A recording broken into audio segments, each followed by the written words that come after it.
నిజంగానే ఆయన చనిపోయే టైంకి కూడా మిమ్మల్ని పక్కన తీసుకొని వెళ్ళి పడుకోబెట్టుకొని ఇష్టమట నేనంటే చాలా ఇష్టమట. అంటే నేను అబ్బాయి అంటే ఇష్టమట. నేను పుట్టాక తమ్ముడు పుట్టాడని చాలా ఇష్టపడతాడట.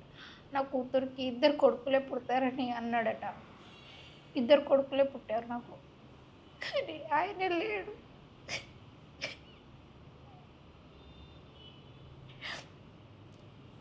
అంటే ఆయన ఇచ్చిన మాట అయితే నిలబడ్డదని అందరూ అంటారు.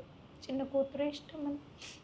ఆయన ఎక్కడ ఉంటారో నాకు తెలియదు, కానీ నేను అనుక్షణం అతనితోనే ఉంటాను.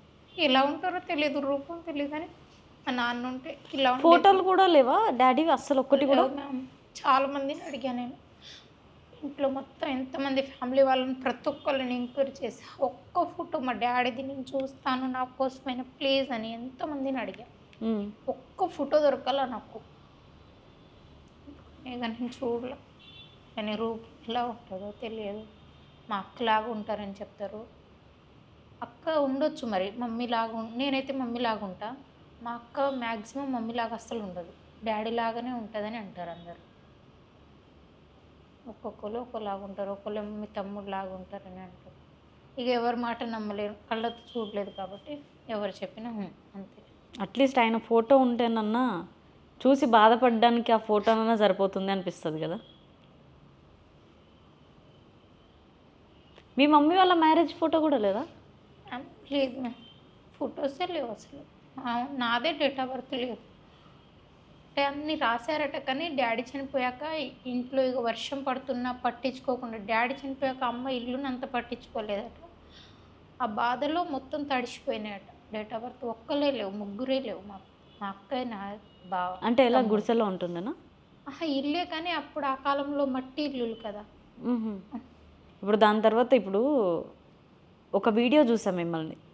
అంటే ఏం చేశారంటే మీరు ఈ అమ్మలకి కూతుర్లు అంటే నచ్చదు, ఇష్టం ఉండదు అని ఏడ్చుకుంటా వీడియో చేశారు. ఏంటి అంత బాధ ఏంటి? మా మమ్మీకి మా తమ్ముడి మీద ఉన్నంత ప్రేమ మా ఇద్దరి మీద ఉండదు. ఒకళ్ళు చూసినా కూడా మా అక్కను చూస్తుంది, తన ఇష్టంగా తను పెళ్లి చేసుకుందని. నేను లవ్ మ్యారేజ్ చేసుకున్నానని అంత పట్టించుకోదు. ఎంతో బాధగా ఉన్నా, ఎన్నిసార్లు చూడాలనిపిస్తున్నా రాదు, మాట్లాడదు, ఊరికే గొడవని పెట్టుకోవడానికే ట్రై చేస్తుంది. ఎందుకు చేసుకున్నా అని. అందుకని నాకు బాధేసింది. ఊరికే అమ్మ గుర్తుకొచ్చినప్పుడల్లా ఏడుస్తుంటా. ఎందుకు ఆ రోజు వీడియో చేసేసా, అది చాలా వైరల్ అయిపోయింది.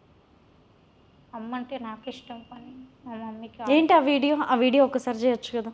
ఏం మాట్లాడారు? అంటే నాకు తలనొప్పి లేస్తుందని మా హస్బెండ్కి చెప్తున్నా, కానీ ఆయనేమో హాస్పిటల్కి వెళ్దాం స్కానింగ్ తీపిద్దాం అంటారు. కానీ స్కానింగ్ తీపిచ్చిన ఆ బాధ అయితే తగ్గదు. ఎందుకంటే నేను మనసులో అమ్మ గురించి నాన్న గురించి అదే బెంగ ఉంటుంది కదా. స్కానింగ్ మందులతో తగ్గదు కదా. అది ప్రేమతో తగ్గుతుంది. అది లేనప్పుడు నువ్వు ఎన్ని ఖర్చు పెట్టినా రాదు కదా అని ఆ ఫీలింగ్. అంటే మీ ఆయన ప్రేమగా చూసుకోరా మిమ్మల్ని? ఆయనే చూసుకుంటాడు కాబట్టి స్కానింగ్ తీపిస్తా అంటాడు. కానీ అమ్మని తెచ్చి ఇవ్వలేడు కదా. ఆమె దూరం ఉంటుంది, రాదు నా ఇప్పుడు దగ్గరికి. ఏ ఆడపిల్లకైనా కానీ ఎలా ఉంటుందంటే పెరిగే వరకే అమ్మ నాన్న, పెళ్ళి చేసుకున్నాక తన భర్తనే తల్లి అయినా తండ్రి అయినా. కానీ అన్నీ అమ్మకు చెప్పుకున్నట్టుగా అమ్మతో ఉన్నట్టుగా ఉండలేము కదా. ఉండాలి, తప్పదు. అమ్మ చూపించే ప్రేమ అది ఎవరి దగ్గర దొరకదు మ్యామ్. అమ్మ ప్రేమలో అంటే ఇప్పుడు మీకు మీ అమ్మ ప్రేమ ఉందంటారా లేదంటారా? అమ్మ ప్రేమకు ఎవరు సాటి రాదు. ఆ భగవంతుడు కూడా చూపించు. అమ్మ ప్రేమ. మీ లైఫ్లో మీకుందా మీ మమ్మీ లవ్? పెళ్ళి కాకముందు ఉండేది. నాకు ఇంపార్టెంట్ ఎక్కువ ఇచ్చేది. ఎందుకంటే మా డాడీకి నేను ఇష్టమని, స్కూల్లో ఉన్నా, నేను ఏమైనా పేరెంట్స్ మీటింగ్ అని ఫోన్ చేసినా కూడా, ఎంత ఇంపార్టెంట్ పని ఉన్నా, ఆఖరికి మా అక్కది పూల పళ్ళు అట్టు పెడుతున్నా కూడా అక్కడికి వెళ్ళకుండా నా దగ్గరికి వచ్చేసింది. అంత ఇష్టం నేనంటే. నేను పెళ్ళి చేసుకోవడమే ఆమెకి ఇష్టం లేదని అప్పటి నుంచి ఇష్టం అంత తగ్గిపోయింది.